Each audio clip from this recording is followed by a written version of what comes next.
کہ میں اب ایسے الٹے سیدھے کھانے نہ کھاؤں رمضان سے پہلے. پتہ ہے جس کی شادی ہونے والی ہوتی ہے تو دولہے کو لوگ کہتے ہیں بھائی ذرا خیال رکھنا, شادی والے دن ہی بیمار مت ہو جانا ہے. ایک ہفتہ پہلے سے احتیاط کرواتے ہیں, زیادہ سفر نہیں کرواتے, زیادہ تھکن والا کام نہیں کرواتے. تو کیا ہی اچھا ہو کہ ماہ رمضان سے پہلے ہم اپنی صحت کا خیال رکھیں, تھوڑا سا ریسٹ کریں. مجھے روزے رکھنے ہیں, مجھے انشاءاللہ تراویاں پڑھنی ہیں, اپنے کام کاج کو موڈیفائی کریں. آپ بہت بیزی رہتے ہیں کاروبار میں, نوکری میں, تو کوشش کریں کہ کوئی ایسی ترتیب بنائے کہ میرا کچھ کام کم ہو جائے تاکہ میں روزے رکھ سکوں, میں عبادت کر سکوں. ساری زندگی پڑی ہے کام کرنے کے لیے. لیکن عجیب بات پتہ ہے کیا ہے, اس وقت دو قسم کی تیاریاں ہو رہی ہیں. ہوں گے کچھ نیک لوگ جو انشاءاللہ عبادت کی تیاریاں, تلاوت کی تیاریاں, خوب روزے, تراویح اور اس کے بارے میں سوچ رہے ہوں گے. مگر کچھ لوگ وہ ہیں جو اس وقت اسٹاک جمع کر رہے ہوں گے, کاروبار کیسے چمکانا ہے, کون سی آئٹم کا ریٹ بڑھ جائے گا. وہ کاروباری لوگ پیسے کمانے کی تیاری کر رہے ہوں گے. کچھ گھر والے وہ ہوں گے جو یہ سوچ رہے ہوں گے بھائی رمضان میں پکانا کیا ہے, کھانا کیا ہے, کون سی آئٹم لینی ہے. رمضان کھانے پینے کے لیے نہیں آتا. اچھا ویسے بڑی عجیب بات ہے, ذرا سوچیں آپ کہ ماہ رمضان میں ہم روزے رکھتے ہیں, لاجیکلی تو سمجھ یہ آتا ہے کہ ہمارا وزن ٹھیک تھوڑا کم ہو جانا چاہیے, ہم تھوڑے سمارٹ ہو جائیں. مگر کئی لوگ وہ ہیں جن کا رمضان میں وزن بڑھ جاتا ہے. کیوں بھائی؟ اس لیے کہ سحری میں زیادہ کھاتے ہیں, پورا دن روزہ رکھنا ہے. رات زیادہ اس لیے کھاتے ہیں کہ پورا دن روزہ رکھا تھا, پھر 2 بار اور کھاتے ہیں کہ کل پھر روزہ رکھنا ہے. تو عام دنوں میں 2 بار کھاتے ہیں, رمضان میں 4-5 بار کھاتے ہیں. اور وہ کھاتے ہیں جو نہیں کھانا چاہیے. پورا سال جو چیز نہیں کھاتے وہ رمضان میں کھاتے ہیں, پھر موٹے ہو جاتے ہیں, طبیعت خراب ہو جاتی ہے, گلے خراب ہو جاتے ہیں. نہیں, ماہ رمضان تو کم کھانے کا مہینہ ہے, فریش ہونے کا مہینہ ہے. لیکن ہمارے یہاں تو فیسٹیول, اگر میں کہوں کسی کو کہ کسی غیر مسلم کو اگر رمضان میں دورہ کرا دیا جائے پاکستان کے مختلف شہروں کا اور کہیں بتاؤ کیا کیا آپ نے دیکھا, تو کہے گا لگتا ہے مسلمانوں کا کوئی کھانے پینے کا تہوار آ رہا ہے. کہ میں جس مٹھائی کی دکان پہ گیا وہ رش تھا, جس پکوڑے کی دکان پہ گیا وہ لائنیں لگی ہوئی تھی افطار سے پہلے, اور بورڈ لگے ہوئے تھے سحری آفر, افطار آفر. تو لگتا ہے مسلمانوں کا کوئی کھانے پینے کا سالانہ تہوار آتا ہے. کتنی عجیب بات ہے یار, جس مہینے میں پورا دن کھانے پینے سے رکنا ہے اس مہینے میں سارا دن رات کھانے پینے کی باتیں ہو رہی ہوتی ہیں. مجھے بتائیں نا, ہم دوست آپس میں ملتے ہیں کیا بات کرتے ہیں, یار سناؤ آج سحری کہاں کرنی ہے, اچھا بھائی افطار کہاں کرنا ہے, رات کدھر چلنا ہے کھانے کے لیے. ارے بھائی یہ بات کون کرے گا, تراویح کدھر پڑھنی ہے, آج تلاوت کدھر کرنی ہے, تہجد کہاں پڑھنی ہے, علم دین کی محفل کدھر سجی ہوئی ہے, ذکر و اذکار میں آج بیٹھ کے کدھر کرنا ہے, آج مل کے اللہ کی بارگاہ میں گر گڑا کر دعائیں کہاں کرنی, یہ گفتگو کیوں نہیں ہوتی. ماہ رمضان تو نیکیوں کا اجر بنا دیا گیا, مگر دماغ میں ایک ہی بات گھوم رہی ہوتی ہے, یا دوسری آج کل کھیل کود شروع ہو گیا رمضان میں. ایسا نہ کریں. ماہ رمضان کے کیسے کیسے فضائل ہیں ذرا سنیے گا. معراج شریف کی روایات میں ہے, معراج کے دولہ مکی مدنی مصطفیٰ صلی اللہ تعالی علیہ وسلم نے سدرۃ المنتہا کے قریب ایک فرشتہ دیکھا. آپ فرماتے لم ار مثلہ, لم ارا مثلہ, یعنی ایسا نرالا فرشتہ میں نے کبھی نہیں دیکھا. نبی پاک فرما رہے ہیں. تو آپ فرماتے ہیں کہ میں نے ایسا نرالا فرشتہ تو کبھی نہیں دیکھا تھا. یہ جب تسبیح کرتا تھا تو اس کی ایسی خوبصورت آواز تھی کہ اس آواز سے عرش بھی جھوم اٹھتا تھا. میں نے جبرائیل سے پوچھا ایو خلقی ھذا, اے جبرائیل یہ کون سی مخلوق ہے. عرض کی حضور یہ ایک فرشتہ ہے جو حضرت آدم علیہ السلام سے 2000 سال پہلے پیدا کیا گیا تھا. میں نے پوچھا اس سے پہلے یہ کہاں تھا. عرض کیا اللہ پاک نے عرش کے نیچے جنت میں ایک جگہ بنائی ہے, یہ وہیں ہوتا ہے. حضور آج آپ کے دیدار کے لیے حاضر ہوا ہے. کیا شان ہے میرے آقا کی, ہر کوئی فدا ہے بن دیکھے, دیدار کا عالم کیا ہوگا. ارے فرشتہ بھی میرے آقا کے دیدار کا تمنائی ہے.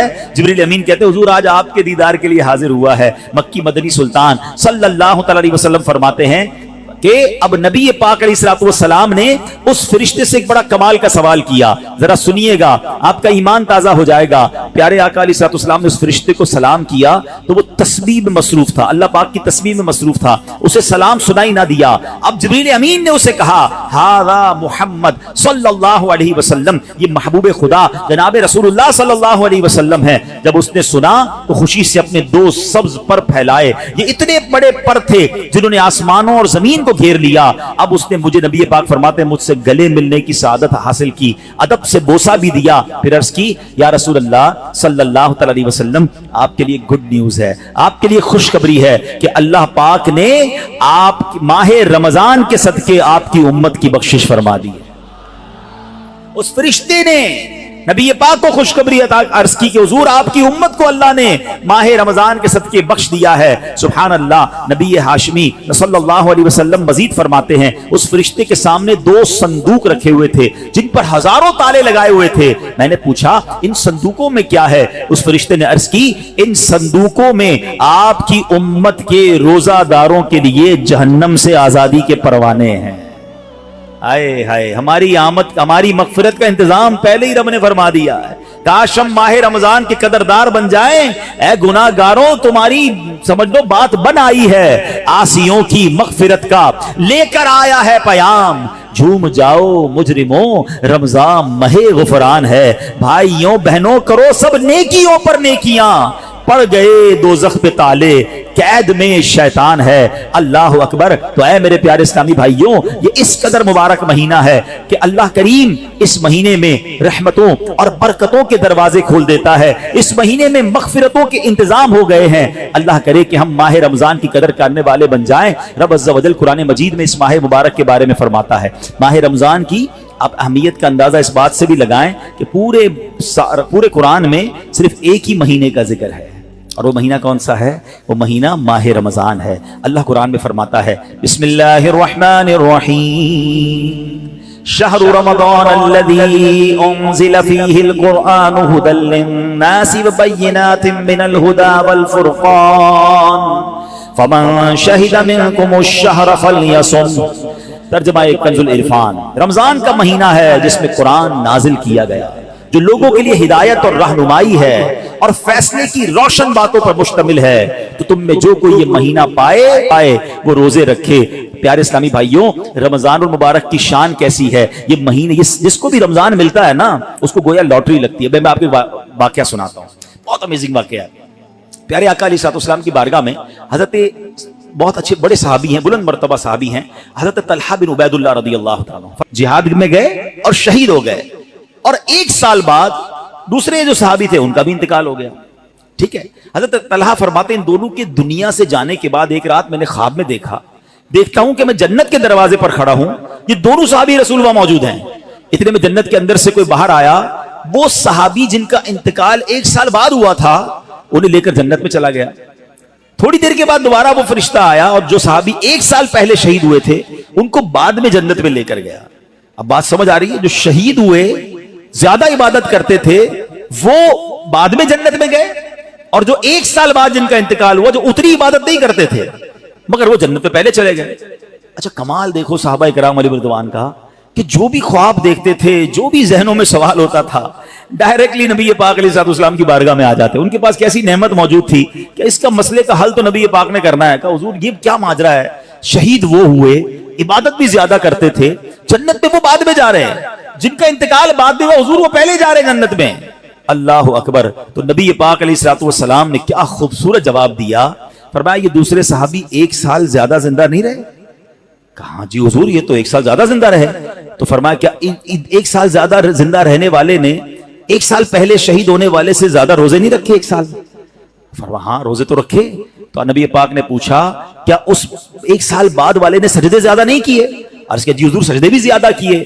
تو نبی پاک نے فرمایا بس اسی وجہ سے ان دونوں کے درمیان زمین و آسمان کا فرق ہے. بات سمجھ آ رہی ہے. مومن اور نیک آدمی کی لمبی عمر یہ اس کے لیے بہت بڑی سمجھ لو فائدہ ہے کہ وہ جتنا جیتا ہے اتنے سجدے زیادہ کرتا ہے اتنے رمضان اسے ملتے ہیں. ابھی 15 شعبان کو نوافل پڑھے تھے نا 2 رکعت یہ بھی تو تھے نا کہ اللہ ہمیں درازی عمر بالخیر عطا فرما. یاد رکھیے گا بندہ نیک ہو اور عمر طویل ہو تو اس کے وارے نہیں آ رہے ہیں. لیکن اگر بندہ گناہگار ہے اس کی عمر بڑی ہو جائے تو وہ تو مارا گیا نا. اس کی تو روز نماز قضا ہو رہی ہے. اس کے رمضان کے روزے بھی قضا ہو رہے ہیں. وہ روز جھوٹ بول رہا ہے وہ روز حرام کما رہا ہے تو اس کا تو گناہوں کا میٹر جاری ہے نا. یہ لوگ بڑی عمر کی جو دعا کرتے ہیں نا بڑی اچھی نعمت ہے یہ. لیکن اللہ سے ہمیشہ یہ دعا کریں کہ مولا نیکیوں والی طویل عمر عطا فرما عافیت والی طویل عمر عطا فرما. تو پتہ چلا کہ پھر رمضان آ رہا ہے میری بخشش کروانے. پھر رمضان آ رہا ہے میرے نامہ اعمال میں درود پاک پڑھ لیں صلو علی الحبیب.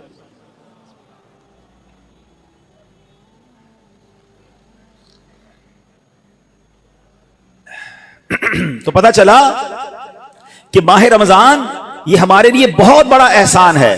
اللہ خیر سے رمضان عطا کر دے, اس کو ضائع نہ ہونے دینا, اس کو خوب نیکیوں میں گزارنا.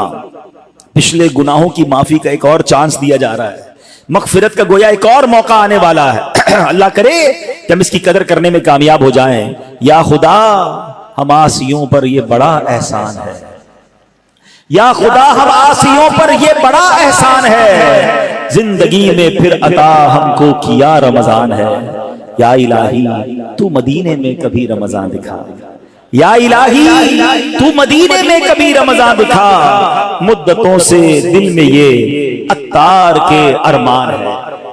تو اے میرے پیارے اسلامی بھائیوں, کاش ماہ رمضان کی ہم قدر کرنے میں کامیاب ہو جائیں. آپ کو معلوم ہے ماہ رمضان جب ماہ رمضان آتا تھا نا, تو میرے آقا اس کا بھرپور استقبال فرماتے تھے. انشاءاللہ دعوت اسلامی کی طرف سے آج امید ہے کہ نگران شورا اور پھر پرسوں امیر اہل سنت ایک نرالا انداز استقبال کا اعلان کرنے والے ہیں. میں نہیں چاہتا میں پہلے اعلان کروں, ہمارے بزرگوں سے وہ اعلان آ جائے گا تو آپ سب کو پتہ چل جائے گا. ویسے تو انشاءاللہ جیسے میں نے کہا کہ اس نیت سے گھر کی صفائی کرنا, گھر میں خوشبو لگانا, اچھا لباس پہننا ہے, خوشی کا اظہار کرنا, ایک دوسرے کو مبارکباد دینا, یہ بھی بہت ضروری ہے. دیکھیے ہمیں اگر اپنی آنے والی نسلوں تک یہ بات باقی رکھنی ہے کہ رمضان کی اہمیت رہے, ہمارے بچوں کو پتہ چلے, انہیں سارا سال انتظار رہے, تو ہمیں بھی ماہ رمضان کو سیلیبریٹ کرنا چاہیے. نبی پاک کیا کرتے, میرے آقا جب چاند نظر آتا نا سبحان اللہ, تو پیارے آقا علیہ الصلوۃ والسلام قبلے کی طرف رک کر کے یوں دعا مانگتے. ذرا دعا دیکھیے گا کون سی ہے. آقا کی دعا کیا ہوتی, اللہم احلہ علینا بالامن والامانہ والسلامة والعافية المجللة ودفاع الأسقام والعون على الصلاة والصيام والقيام وتلاوة القرآن. اللهم سلمنا لرمضان وسلمه منا حتى ينقضي وقد غفرت لنا ورحمتنا وعفوت عنا. اے اللہ اس چاند کو ہم پر امن و امان, سلامتی, مکمل عافیت اور بیماریوں سے حفاظت کا ذریعہ بنا, اور نماز, روزے, عبادت اور تلاوت قرآن پر مدد کا سبب بنا. اے رب کریم ہمیں رمضان کی وجہ سے سلامتی عطا فرما, یعنی اسے ہمارے لیے سلامتی والا بنا اور اسے ہم سے سلامتی عطا فرما, یہاں تک کہ جب یہ رخصت ہو تو تیری مغفرت و رحمت اور عفو درگزر ہمارا یقینی مقدر بن چکا ہو. سبحان اللہ. تو پتہ چلا رمضان مبارک کی آمد پر خوشخبریاں دینا, لوگوں کو مبارکباد دینا, یہ اچھا کام ہے. انشاءاللہ اگر ہم رمضان کی آمد کی خوشی بنائیں گے, اللہ کی رحمت جوش میں آئے اور کاش ہم جنت کے حقدار بن جائیں. مگر ایک احتیاط اس میں کرنی ہے, جب بھی رمضان آتا ہے نا تو ایک بڑا عجیب سا میسج وائرل ہوتا ہے. کیا وائرل ہوتا ہے؟ حدیث پاک میں ہے کہ جس نے سب سے پہلے آمد رمضان کی مبارک دی اس کے لیے جنت واجب ہو جاتی ہے. ایسی کوئی حدیث ہمارے آقا مکی مدنی مصطفیٰ صلی اللہ تعالی علیہ وسلم سے ثابت نہیں ہے, نہ ہی رمضان کے بارے میں نہ ہی کسی مبارک مہینے کے بارے میں. ایسے جھوٹے میسجز کو آگے بڑھانا نہیں چاہیے. جو بھی آپ کو میسج بھیجے اس کو محبت کے ساتھ سمجھائیں کہ ایسی کوئی حدیث نہیں ہے. حدیث پاک ذرا غور سے سن لیں. جو ہر میسج آگے فارورڈ کر دیتے ہیں نا, پہلے چیک تو کریں یہ حدیث ہے بھی کہ نہیں. ہم کہیں جھوٹی حدیث یا جھوٹی بات پھیلانے کا سبب تو نہیں بن رہے. حدیث پاک سنیے گا, من کذب علی متعمدا فلیتبوأ مقعدہ من النار. آقا فرماتے جس نے مجھ پر جان بوجھ کر جھوٹ باندھا, مثلا نبی پاک علیہ الصلوۃ والسلام نے کوئی بات فرمائی نہیں تھی اور یہ کہہ دیا کہ پیارے آقا علیہ الصلوۃ والسلام کی حدیث ہے, تو ایسا بندہ اپنا ٹھکانہ جہنم میں بنا لے. تو بالکل بھی لوگ اچھا یہ تو عجیب ہے نا, کہیں بیٹھے اللہ قرآن میں یہ فرماتا ہے بھائی, قرآن میں آیا ہے, کدھر آیا ہے بھائی یہ اس کو بھی نہیں پتا ہے. حدیث میں یہ بات آئی ہے, بھائی کون سی حدیث کس کتاب ہے پتا کچھ نہیں ہے, اپنی طرف سے بولی جا رہے ہیں. بھائی کس نے کہا ہے آپ کو قرآن میں آیا ہے, حدیث میں آیا ہے, آپ کو جو پتا نہیں ہے, آپ کو یاد نہیں ہے. اتنا سخت معاملہ ہے, نبی پاک کی طرف جھوٹ باندھنا ہے. اور آقا نے کیا فرمایا, اپنا ٹھکانہ جہنم بنایا. تو آپ کہہ دیں میں نے کہیں پڑھا ہے, ہو سکتا ہے میں نے کہیں سنا ہے. قرآن اور حدیث کی بات کرتے تو لرزہ آ جانا چاہیے. ایک زبر زیر پیش کا ہم فرق نہیں کر سکتے قرآن میں. جناب اللہ نے قرآن میں یہ فرمایا, تم کو نہیں پتا قرآن میں یہ ہے, بحث کریں گے اور قرآن کو بیچ میں لے آئیں گے. یہ ہماری خواتین بھی بہت کرتی ہیں.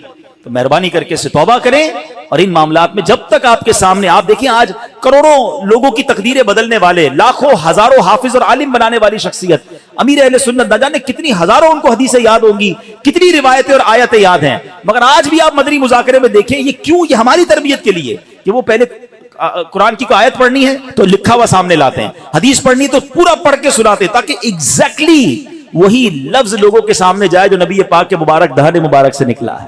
میارے آقا علیہ الصلوۃ والسلام کا ہر وہ لفظ جو نبی پاک کی زبان اقدس سے نکلا ہے وہ چونکہ چنانچہ جیسا کہ کر کے نہیں، ایگزیکٹلی وہ بیان کرنے کی کوشش کرتے ہیں. اور یہ تربیت ہے دنیا بھر کے دعوت اسلامی والوں، بلکہ میں کہتا ہوں ساری دنیا کے مسلمانوں کے لیے، کہ بات کس کی کر رہے ہو یار؟ کس کی زبان سے وہ جملہ نکلا ہے؟ آپ کو پتا ہے؟ پوچھو میرے اعلیٰ حضرت سے وہ زبان کیسی ہے، اس کی گفتگو کیسی ہے. میرے رضا کہتے ہیں وہ دہن جس کی ہر بات وحی خدا، وہ دہن جس کی ہر بات وحی خدا، چشمہ علم و حکمت پہ لاکھوں سلام. وہ زبان جس کو سب کن کی کنجی کہیں، اس کی نافذ حکومت پہ لاکھوں سلام. تو ہماری آپ کی جرت نہیں ہونی چاہیے کہ حدیث میں اپنی طرف سے حاشیے لگائیں، اپنی طرف سے معاذ اللہ قرآن پاک کے بارے میں. بعض اوقات تو یہ بات ایمانیات پر آ جائے گی اگر اپنی طرف سے کوئی بات ایڈیشن کر رہا ہے، تو بڑے احتیاط کی حاجت ہے. البتہ ماہ رمضان ایک اور خوبصورت آیت سنیے گا. اس میں قرآن پاک نے جو ہم پر رمضان کے روزے فرض کیے گئے نا، اس کا ریزن بیان کیا. یعنی ہماری شریعت ہم سے چاہتی کیا ہے؟ روزے تو ہم برسوں سے رکھ رہے ہیں، بچپن سے روزے رکھ رہے ہیں، کئی ایسے یہاں ایسے ہوں گے، لیکن اس روزے سے میں حاصل کیا کرنا ہے؟ قرآن کیا فرماتا سنو. اللہ قرآن میں فرماتا ہے یا ایھا الذین آمنوا کتب علیکم الصیام کما کتب علی الذین من قبلکم. اے ایمان والو، تم پر روزے فرض کیے گئے جیسے تم سے پہلے لوگوں پر فرض کیے گئے تھے، مگر آگے ریزن بتایا گیا کیوں کیے گئے. لعلکم تتقون. قرآن کہتا ہے تاکہ تم پرہیزگار بن جاؤ.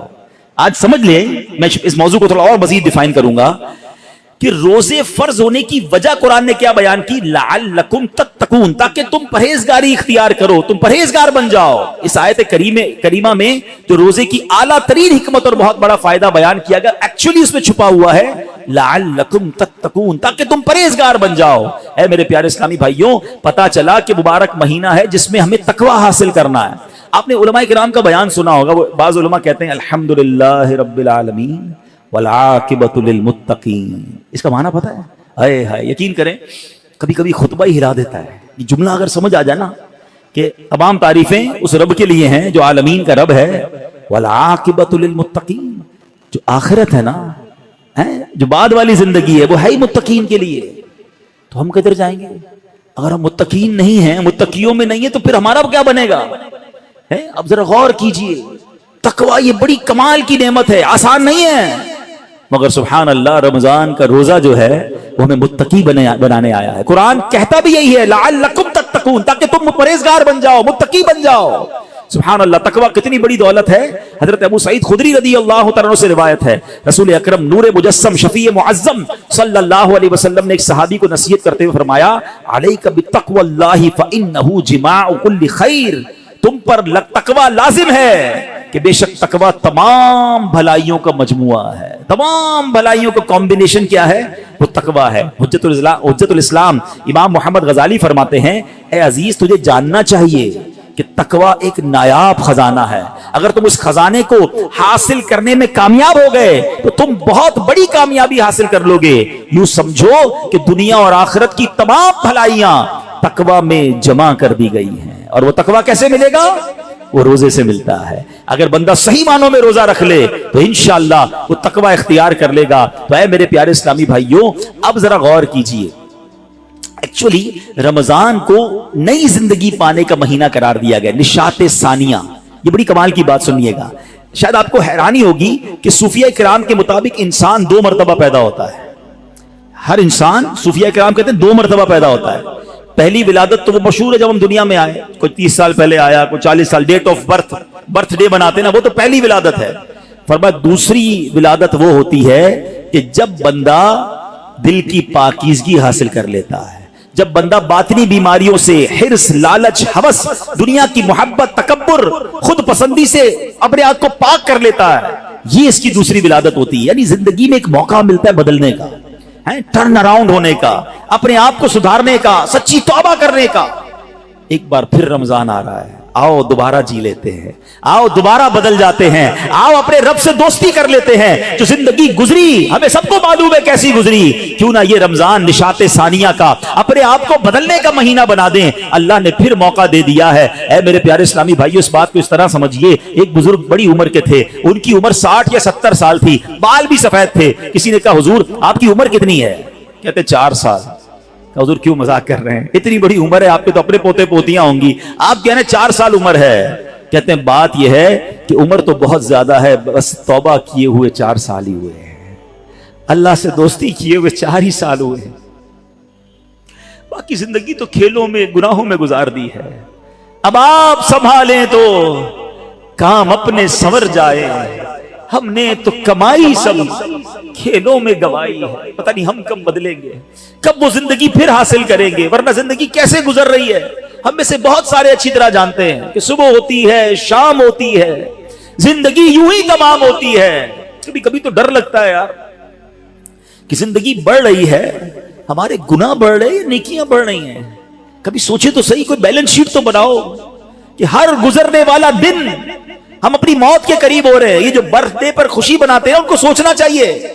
میں نہیں کہتا ناجائز ہے, لیکن جس کی 20 سال کا ہو گیا, 25 سال, 30 سال, آپ سمجھ رہے ہیں آپ آگے بڑھ رہے ہیں, آپ موت کے قریب ہو رہے ہیں. ایک زندگی کا سال کم ہو رہا ہے, ہر گزرنے والا دن ہم قبر کے قریب ہو رہے ہیں. عقل کیا کہتی ہے کہ جو قبر کے جتنا قریب ہوتا جائے اسے نیکیاں اور بڑھانی چاہیے, مگر ہمارا تو ماجرا ہی الگ ہے. اعلیٰ حضرت کہتے ہیں نا, نفس یہ کیا ظلم ہے جب دیکھو تازہ جرم ہے, نفس یہ کیا ظلم ہے جب دیکھو تازہ جرم ہے, نہ تمہاں کے سر پہ اتنا بوجھ بھاری, واہ واہ, روز جرم, روز گناہ, روز خطائیں, ہمارا بنے گا کیا. تو کتنی کمال کی بات بزرگ نے کہی کہ میری عمر تو 4 سال ہے, کیونکہ اس سے پہلے والی زندگی تو میں شمار ہی نہیں کرتا ہوں. توبہ کی ہے, نمازیں شروع کر دی ہیں, اللہ کو راضی کرنے والے کام شروع کیے, یہی میری اصل زندگی ہے.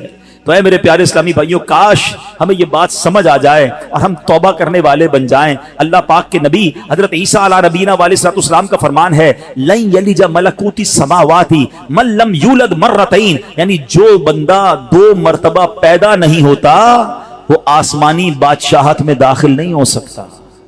یہ بزرگوں کے اقوال ملتے ہیں کہ دوسری زندگی کب ملی تمہیں, توبہ کے بعد والی زندگی, اللہ سے دوستی والی زندگی. اے شراب پینے والو, اے نمازیں قضا کرنے والو, اے حرام کام کرنے والو, اے چھپ چھپ کر گناہ کرنے والو, اے چوری کرنے والو, اے ڈاکہ ڈالنے والو, اے ماں باپ کو ستانے والو, کب تک گناہ کرو گے. آؤ وہ مہینہ آ رہا ہے جس مہینے میں ہمیں رب سے دوستی کرنی ہے, جس مہینے میں ہمارے دشمن, ارے ہمیں بہکاتا کون ہے, ابلیس نا, شیطان. اسی شیطان کو تو رمضان میں بند کر دیا جاتا ہے. کتنا ہمارے لیے کام آسان ہو گیا, بہکانے والا ہی بند ہے. اب تو توبہ کر لو, اب تو رب سے دوستی کر لو, اب تو اپنی لائف کو ریوائیو کر کے نشاط ثانیہ, ایک نئی زندگی حاصل کر لو کہ چلو اس رمضان سے پہلے والی زندگی دوسری, اور اب زندگی الگ ہے. اب اللہ کی رضا والی زندگی, اب سجدوں والی, اب نماز والی, اب حلال والی زندگی ہوگی. آپ نے 2 صحابی کے واقعات سنے, 1 سال زندہ رہے زیادہ, وہ شہید سے آگے بڑھ گئے کیونکہ وہ 1 سال انہوں نے سجدوں میں, نمازوں میں, روزوں میں گزارا. ہمارا ہر سال ہمارے نہ جانے کتنے گناہوں میں اضافہ کرتا ہوگا. ہمیں یہ غور کرنا چاہیے, کاش اب زندگی کو بدلنے میں کامیاب ہو جائیں. حدیث پاک میں فرمایا, ان لکل شیء بابا وان باب العبادۃ الصیام, بے شک ہر چیز کا دروازہ ہوتا ہے اور روزہ عبادت کا دروازہ ہے. تو اے میرے پیارے اسلامی بھائیوں, کاش اب روزے کی اہمیت کو سمجھیں. ہمارا ایک اور بڑا پرابلم ہے, ہم نے روزے کا نام بس بھوکا پیاسا رہنے کو سمجھ لیا ہے. لوگ جناب, ہمارے ہاں تو ایسے بھی لوگ پائے جاتے ہیں, بات آپ کو عجیب لگے گی. میں بہت چھوٹا تھا, ہمارے علاقے میں جب لوگ ساری رات جاگتے ہیں, تو ایک صاحب کے بارے میں کسی نے عذرائے مذاق کہا کہ یہ صاحب بھونپو تو بھونپو روزہ رکھتے ہیں. میں نے کہا یہ کون سا روزہ ہوتا ہے؟ ہم جب چھوٹے تھے, اب تو پتہ نہیں, وہ سائرن بجتے ہیں, بھونپو کہتے تھے اس کو, سحری کا سائرن تو افطار کا سائرن. میں نے یہ کون سا روزہ ہے؟ تو ساری رات جاگتے ہیں, سحری کر کے سو جاتے ہیں, اور اب افطار میں جا کے اٹھتے ہیں. تو نہ ظہر پڑی نہ عصر پڑی, مغرب کا بھی پتہ نہیں ہے. یہ کون سا روزہ ہے؟ صرف کیا بھوکا پیاسا ہی رہنا ہے؟ فلمیں ڈرامے دیکھ رہے ہیں لوگ, موبائل پہ گیمز چل رہی ہیں, میوزک چل رہا ہے. ہم کیوں رمضان کی نہیں سمجھ رہے؟ روزہ کس چیز کا نام ہے؟ دیکھو یہ کیسے بندے کو پلٹا دیتا ہے اگر صدق کے دل کے ساتھ روزہ رکھا جائے. حضرت شیخ ابو بکر شبلی کا واقعہ سنیے گا, 3 صدی کے بزرگ ہیں. کہتے ہیں اپنی زندگی کا ایک حیرت انگیز واقعہ بیان کیا آپ نے. ایک مرتبہ ایک قافلے کے ساتھ میں ملک کے شام جا رہا تھا, تو کہتے ہیں کہ راستے میں اچانک ڈاکوؤں کی جماعت نے ہمارے قافلے پر اٹیک کیا اور قافلے والوں کا ساز و سامان لوٹ کر اپنے سردار کے سامنے ڈھیر کر دیا. جانچ پڑتال کرنے لگے, ایک شخص کے سامان سے بہت ساری شکر اور بادام نکلے. ڈاکو تو ڈاکو ہوتے ہیں, انہوں نے جناب کہا چلو مال بھی ملا اور کھانا بھی ملا, تو سب نے شکر اور بادام کھانا شروع کر دی.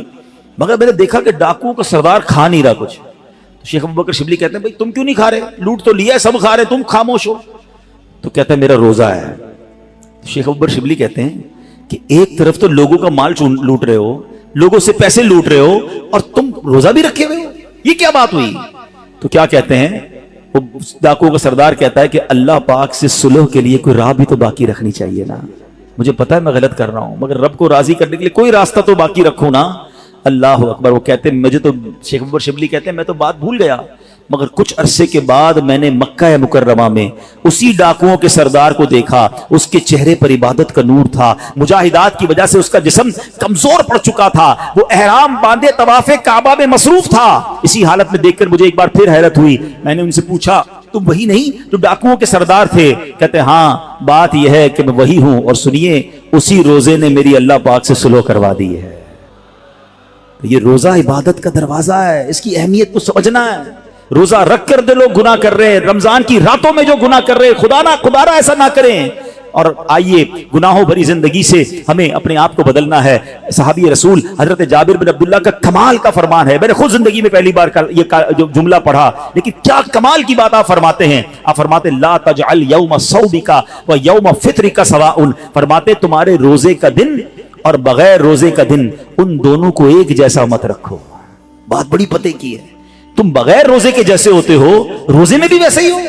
روزے کا دن الگ ہونا چاہیے, اس دن عبادتیں زیادہ ہونی چاہیے, اس دن گناہوں سے بدلنا ہونا چاہیے, اس دن میرے اندر اور تبدیلی آنی چاہیے. کاش آنکھوں کا روزہ ہو کہ میری آنکھیں حرام نہ دیکھیں, کاش زبان کا روزہ ہو کہ میری زبان جھوٹ نہ بولے, کسی کا دل نہ دکھائے. کاش میرے ہاتھ بھی روزے میں ہوں, یہ ہاتھ کسی ظلم کی طرف نہ بڑھیں. کاش میرے پیر بھی روزے والے ہوں, یہ پیر مجھے کسی حرام کے اڈے کی طرف نہ لے جائیں. اللہ کرے کہ صرف بھوکا پیاسا نہیں, ہم اپنے پورے جسم کا روزہ رکھیں, اپنے کردار کا روزہ رکھیں, میری ذات سے کسی کو تکلیف نہ پہنچے. اور سچی بات بتاؤں, روزہ تو بہت سارے لیسن دیتا ہے. تقوی کی بات ہو رہی ہے نا, ایکچولی تقوی کی شاندار پریکٹس بھی ہمیں روزہ کرواتا ہے. مجھے بتائیے, جب ہم روزہ رکھتے ہیں اور افطار کا وقت قریب آنے والا ہوتا ہے, لاکھوں کروڑوں لوگ روزہ رکھتے ہیں پوری دنیا میں, اب دیکھیں تو اربوں لوگ روزہ رکھتے ہیں.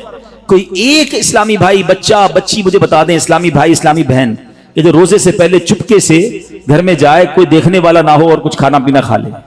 آپ کے ساتھ کئی بار ایسا ہوا ہوگا کہ افطار سے پہلے آپ گھر گئے ہوں گے, گھر میں کوئی نہیں ہے, آپ نے فریج کھولا ہوگا, کوئی ٹھنڈا شربت پڑا ہوا ہے, فروٹ کٹا ہوا ہے, گھر میں پانی کا جگ بھی پڑا ہوا ہے, آپ کو پیاس بھی لگ رہی ہے, گھر میں کوئی بھی نہیں ہے, کوئی ایک ایسا جس نے چپکے سے پانی پی لیا ہو. جب کوئی نہیں دیکھ رہا, بھائی کیوں نہیں پیا آپ نے, تو آپ کیا جواب دیں گے؟ کون دیکھ رہا ہے؟ اللہ دیکھ رہا ہے. ایسا ہی ہے نا. اچھا یہ تو چلے کھانے پینے کی بات ہے, ہم افطار سے پہلے عصر کی نماز پڑھ رہے ہیں, حلق خشک, تھکے ہارے, وضو خانے پر گئے, وضو کر رہے ہیں. جب کلی کرتے ہیں تو ہمارے منہ میں پانی آ چکا ہے. منہ اور حلق میں کتنا فاصلہ ہے؟ 1 انچ کا بھی فاصلہ نہیں ہے. کوئی دیکھ بھی نہیں سکتا کہ میں نے کلی کر کے پانی کتنا باہر نکالا, کتنا اندر ڈال دیا. تو ایک آدھا گھونٹ پی لو بھائی, کسی کو نہیں پتا چلے گا. تو آپ کیا جواب دیں گے؟ کون دیکھ رہا ہے؟ جواب ذرا بلند آواز سے دو نا, کون دیکھ رہا ہے؟ کمال کی بات ہے. دیکھو روزہ کیسی شاندار پریکٹس کرا رہا ہے. میں اکیلا ہوں, کھا پی اس لیے نہیں رہا ہوں کہ اللہ دیکھ رہا ہے. اور آپ کو پتا یہی کھانا پینا سحری کا وقت ختم ہونے سے پہلے بھی حلال, افطار کا وقت ہو گیا اس کے بعد پھر حلال. صرف اس ٹائم میں نہیں کھا پی رہا, حلال چیزیں تھی, روزے کی وجہ سے بعد میں رک گیا. تو جو رب تمہیں کھاتے پیتے دیکھ رہا ہے وہ حرام کام کرتے نہیں دیکھتا. اب سوچیں, یہ شاندار, ہم ہر سب جتنے مسلمان پریکٹس کرتے ہیں رمضان میں, بالکل پکی پریکٹس ہوتی ہے. اللہ دیکھ رہا ہے اس لیے نہیں کھاؤں گا, اللہ دیکھ رہا ہے پھر فلم کیوں دیکھتے ہو, اللہ دیکھ رہا ہے پھر حرام کیوں دیکھتے ہو, اللہ دیکھ رہا ہے تم جھوٹ کیوں بولتے ہو. رمضان میں بھی گناہ کر رہے ہیں لوگ, اور رمضان کے بعد تو دھڑلے سے کر رہے ہیں. کیا میرا رب معاذ اللہ تمہیں صرف کھاتے پیتے دیکھ سکتا ہے؟ تمہیں حرام کام کرتے ہوئے, حرام کماتے ہوئے, جھوٹ بولتے ہوئے, کسی پر زیادتی کرتے ہوئے نہیں دیکھ رہا؟ اس وقت کیوں خیال نہیں آتا اللہ دیکھ رہا ہے؟ اس کا مطلب یہ ہوا کہ اللہ کی رحمت سے ہمیں پریکٹیکلی تقوی کی پریکٹس کرائی جاتی ہے رمضان میں, تاکہ ہم تگڑے ہو جائیں, ہم روحانی طور پہ مضبوط ہو جائیں. شیطان کو بند کر دیا جاتا ہے, لیکن جیسی شیطان آزاد ہوتا ہے, جو مسجد صبح و شام بھری رہتی ہے وہ خالی ہو جاتی ہے. جناب پھر غلط گناہوں کے کام شروع ہو جاتے ہیں. کیوں؟ ارے ہماری تو پریکٹس کروائی گئی رمضان میں کہ رمضان کے بعد بھی مضبوط رہیں. آئیں اس بار ایسی پکی سچی نیت کر لو کہ انشاءاللہ رمضان کا بھی انتظار نہیں کریں گے. آج سے انشاءاللہ اب نمازوں کی پابندی شروع ہو جائے گی انشاءاللہ. آج سے اب گناہوں کو چھوڑ کر رمضان کا استقبال کرنا ہے نا. اب میں آپ کو بتاتا ہوں میرے آقا رمضان کیسے گزارتے تھے. ایک عاشق رسول کے لیے تو سب سے بہتر طریقہ تو پیارے آقا کا رمضان ہے نا, جن کے صدقے رمضان ملا ہے, جن کے صدقے یہ ماہ ملا ہے. آئیے میں بتاتا ہوں وہ رمضان کیسے گزارتے تھے. سبحان اللہ, اللہ کے پیارے حبیب علیہ الصلوۃ والسلام جب رمضان آتا نا, بی بی عائشہ فرماتی ہے آپ کے چہرے کا رنگ بدل جاتا. اچھا کیوں بدلتا تھا؟ کہ خوف خدا, کہ کہیں رمضان میں حق کے بندگی ادا کرنے میں کوئی کمی نہ رہ جائے. یہ کس کی بات ہو رہی ہے؟ محبوب رب العالمین جناب رسول اللہ صلی اللہ تعالی علیہ وسلم, آپ کا رنگ بدل جاتا. کیا کبھی ایسا ہوا کہ رمضان میں ہمارے چہرے کا رنگ بدلے, کہ ہم ڈر جائیں کہ یا اللہ رمضان تو مل گیا, کہیں اس کا ادب کر سکوں گا کہ نہیں؟ ٹینشن ہی کسی کو نہیں ہے, فکر ہی کوئی نہیں ہے. نبی پاک کا یہ انداز تھا. پھر پیارے آقا علیہ الصلوۃ والسلام, اچھا پھر جو رمضان کی بے حرمتی کرتے ہیں نا, جو رمضان کی راتوں میں گناہ کرتے ہیں, ماد اللہ رمضان کی قدر نہیں کرتے, وہ بھی ذرا ایک واقعہ سن لیں. علامہ ابن جوزی رحمۃ اللہ تعالی لکھتے ہیں, اللہ پاک کے آخری نبی رسول مقبول علیہ الصلوۃ والسلام نے فرمایا میرے پاس جبریل امین حاضر ہوئے. عرض کی یا رسول اللہ صلی اللہ تعالی علیہ وسلم, قیامت میں ایک نوجوان کو لایا جائے گا, وہ غمگین ہوگا, رو رہا ہوگا, فرشتے اس کو لوہے کے گرزوں یعنی آئرن راڈ سے اسے ہانک رہے ہوں گے. وہ نوجوان 1000 سال تک الامان الامان پکارتا رہے گا, لیکن اس کو امان نہیں دی جائے گی. پھر اس نوجوان کو 1000 سال کے بعد رب قہار کی بارگاہ میں پیش کیا جائے گا. اللہ پاک فرشتوں کو حکم دے گا کہ اسے منہ کے بل جہنم میں ڈال دو. جبریل امین کا بیان سن کر رسول اکرم صلی اللہ تعالی علیہ وسلم نے فرمایا اے جبریل یہ کون ہوگا؟ عرض کیا حضور وہ آپ کا ایک امتی ہوگا. فرمایا اس کا گناہ کیا ہوگا؟ اس کا گناہ کیا ہوگا؟ عرض کی یا رسول اللہ صلی اللہ تعالی علیہ وسلم یہ وہ بدنصیب ہے جس کی زندگی میں رمضان المبارک تو تشریف لایا, مگر توبہ و استغفار کی بجائے ماہ رمضان کو اس نے گناہوں میں گزار دیا. رمضان میں گناہ نہیں کرنے, یہ بات سمجھ لو. آج میرے پیارے اسلامی بھائیوں بات بڑی سمجھنے والی ہے. مجھے ایک بات بتائیں, کوئی کہیں بھی گناہ کرے, گناہ ہوتا ہے, غلط ہے, مگر کوئی مکہ پاک میں جا کے گناہ کرے, حدود حرم میں جا کے گناہ کرے, ایک گناہ 1,00,000 گناہ کے برابر ہو جاتا ہے, سزا زیادہ ہو جاتی ہے. آپ کی مسجد کے باہر روڈ پہ کھڑے ہو کے معاذ اللہ کوئی گالی نکالے حرام, لیکن مسجد کے اندر آ کر نکالے, آپ کیا کہیں گے؟ خدا کا خوف کرو اللہ کے گھر میں. تو اسی طرح کچھ مقام کی اہمیت ہوتی ہے, کچھ وقتوں کی اہمیت ہوتی ہے, کچھ مہینوں کی اہمیت ہوتی ہے. رمضان ہمیں بخشوانے آیا ہے, اور اگر رمضان میں بھی گناہ ہوں گے تو اللہ کے غضب کو دعوت دینے والی بات ہے. حدیث پاک کا مضمون ہے کہ جو رمضان میں ایک گناہ کرے گا اس کے 1 سال کے اعمال برباد کر دیے جائیں گے. اب اس پہ ڈرنا ہوگا, ہمیں اس کی پریکٹس کرنی ہوگی. اچھا ایسا تو ہے نہیں کہ جیسے رمضان کا چاند نظر آئے گا میری جناب جتنی بھی گناہوں کی عادتیں وہ آٹومیٹکلی بند ہو جائیں گی. جس کی جھوٹ بولنے کی عادت ہے, جس کی حرام دیکھنے کی عادت ہے, جس کی لڑائی کرنے کی عادت ہے, جس کی معاذ اللہ برے کام کرنے کی عادت ہے, وہ رمضان میں کیسے بچائے گا اپنے آپ کو؟ تو ابھی سے اپنے آپ کو بچانا شروع کر دیں, پریکٹس شروع کریں, اور اپنا ذہن بنا لو آپ کچھ بھی ہو جائے میں نے انشاءاللہ گناہ نہیں کرنا ہے. رمضان میں اپنے آپ کو گناہوں سے بچانا ہے. میرا موبائل اگر گناہوں کی طرف لے جاتا ہے مجھے موبائل نہیں چاہیے, میں بھلے وہ چھوٹا والا موبائل لے لوں, یا کم از کم یہ پیجز اور یہ بہت سارے جو سافٹ ویئر اپنے موبائل سے نکال دوں, کیونکہ کہیں میرا موبائل ہی مجھے گناہ نہ کروا دے. مجھے نہیں کھولنا ٹی وی اگر میرے ہاتھ سے ریموٹ ہاتھ میں آتا ہے اور میں کچھ غلط چیز دیکھتا ہوں. مدنی چینل دیکھیں, سبحان اللہ, ہر اس دوستی سے, ہر اس کمپنی سے, ہر اس صحبت سے مجھے بچنا ہے کہ جہاں بیٹھتا ہوں تو غیبتیں ہوتی ہیں, جہاں بیٹھتا ہوں تو جناب گناہ ہوتے ہیں. مجھے نہیں جانا بھائی, ایک گناہ اور 1 سال کے اعمال برباد. پتہ چلا لوگ رمضان میں نیکیاں کر کے بخشش پا رہے ہوں اور میں اپنی بری عادتوں کی وجہ سے مار کھاؤں.